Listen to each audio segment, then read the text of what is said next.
త్రివేణి సంగమ పవిత్ర భూమి, నాలుగు వేదములు పుట్టిన భూమి.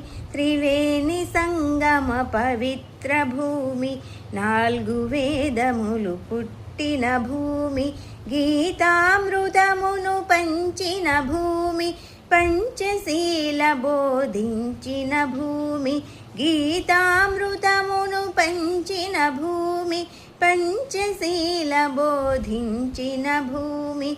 భారత మాతకు జేజేలు, బంగారు భూమికి జేజేలు.